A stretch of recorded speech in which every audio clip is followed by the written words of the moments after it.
What's up, everyone? This is going to be the first installment of the body rebuilding series.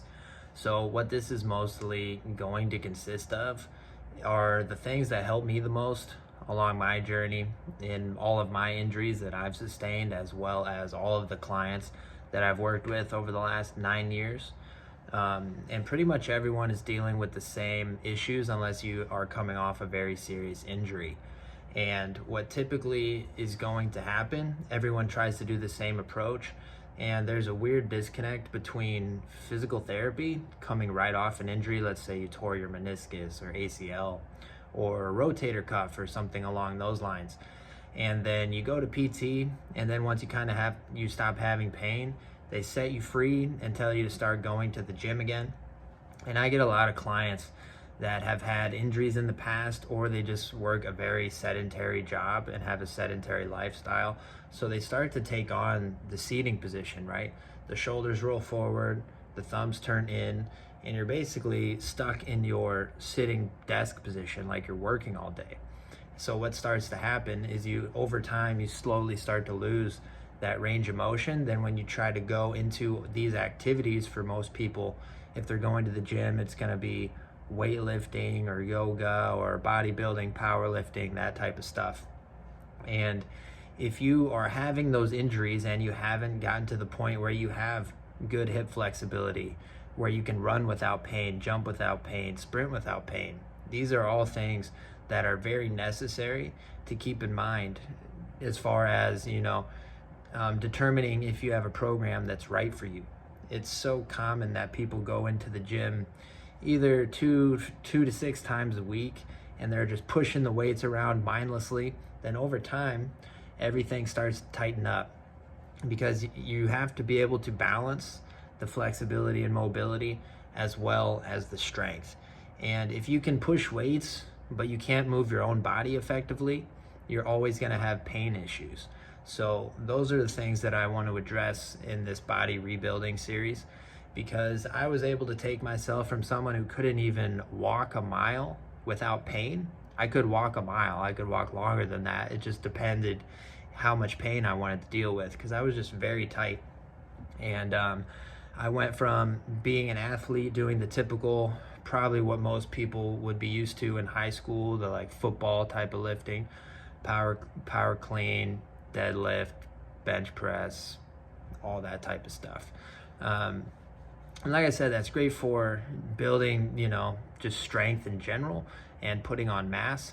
But when it comes to feeling good when you're not an athlete, you're going to need to switch up your approach, because most people try to go, they get out of school, they were lifting like a bodybuilder, and then they get into the real world, they start sitting 8+ hours a day, and they try to lift like they were lifting.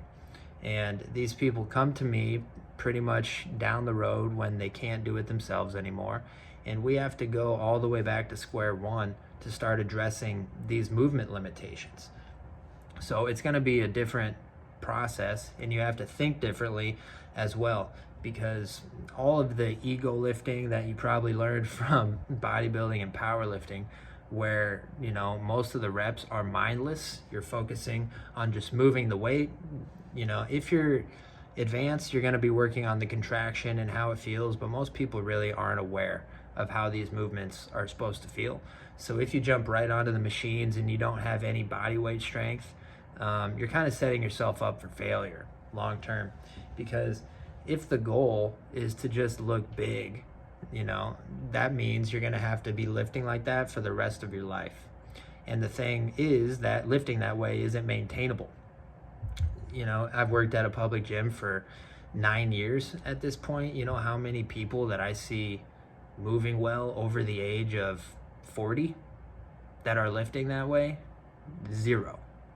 Absolutely zero.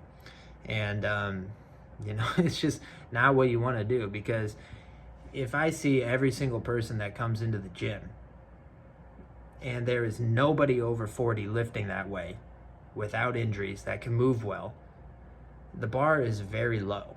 Most people can either lift fairly well and have a decent physique, or they have decent cardio.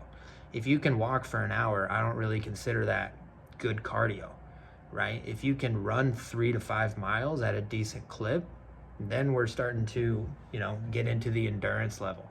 But you also need to be able to sprint and jump if you just want to feel good on a day-to-day basis. So this channel is going to be more of a holistic approach. I was that person that was a bodybuilder, power lifter that couldn't run a mile, and or you would start to get winded going up the stairs, and at some point you have to realize that, okay, if I'm trying to be healthy, how can I have all of my stats maxed at this area and all the way down at this area, right?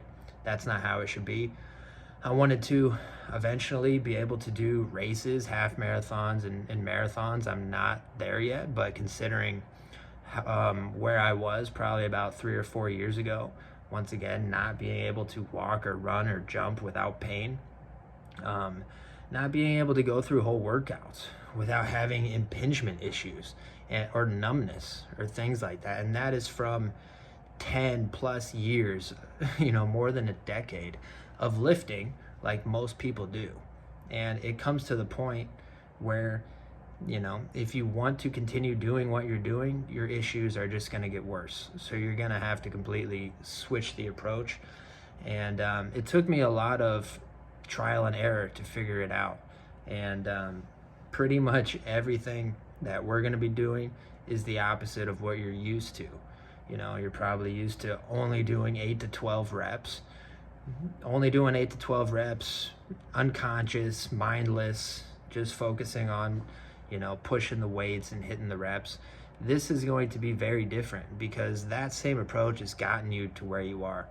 Because you've done so many reps without feeling the muscles properly, and you have all of these weak areas that don't get addressed in typical bodybuilding programs, because most of them lack twisting, they lack overhead movement, they lack any involvement with the spine. And everyone knows once your spine gets immobile, everything else falls. And when you get stuck in a sitting position all day, your spine is going to become immobile. So same thing goes for the hips as the shoulders. But when I was a pitcher, right, I had all of these rotator cuff issues. I was probably just throwing way too many pitches, but I also wasn't addressing my spine. I had a very stiff spine and hips, and then when you are doing a very powerful movement like throwing over and over again, that's going to put so much stress on the rotator cuff over time. When so what I typically did, I went to PT, did all the movements, all the rotator cuff movements until I was blue in the face, and it didn't really ever do anything for me. I never really felt comfortable pitching again to the way that I was before. But once I realized that your rotator cuff is never going to get better until you start addressing the weakness of the spine, the weakness of the upper back and traps, that's actually going to give your shoulder more room to move, and you're not going to have those impingement issues that you would when you're trying to do a powerful movement that you're not ready for. So hopefully this will make a little bit of sense. This kind of lays the groundwork, and I'll go into as far as specifics on what type of movements. But to start to get better, you're going to have to change the way that you think. You're going to have to get out of the bodybuilding, powerlifting, superficial goal mindset where it only matters what you look like on a day-to-day basis. If you're going to keep with it long term and be someone that when you're 60 and you're 70, you can move, you can run, jump, play with your kids, do whatever you want, you're not going to be able to train that way. I'm not saying it's all bad, but when you do that first, you're going to screw yourself. If you have a body weight foundation and your movement is solid, your mobility is solid, you don't have all these weak links, then you can go into whatever type of movement you want.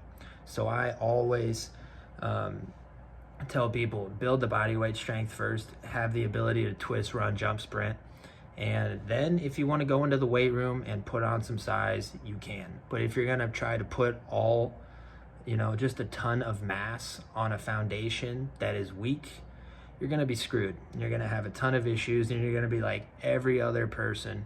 90% of people past the age of 40, you're either going to be overweight, you're either going to be on meds, or you're not going to be able to move your body. And most people don't move not because they don't want to, it's because they feel like crap. And the better you feel, the more you want to move and more you want to express yourself. So that's all it is. So this will be different from hopefully other channels out there, and put a lot of the pieces together, because this is just going to be an accumulation of what I have learned, and a lot of it has not come from a book or just BS YouTube videos. It's come from training people in real life, figuring out what works for me on a day-to-day basis, because I'm constantly trying to figure out what works to feel better on a day-to-day basis and help other people. So hopefully that helps. If you want to work with me or need any help with training or programming or things like that, you can set up a consultation with me. Feel free to message me on Instagram, Shay Croy Coach, or feel free to leave a comment. But yeah, take care.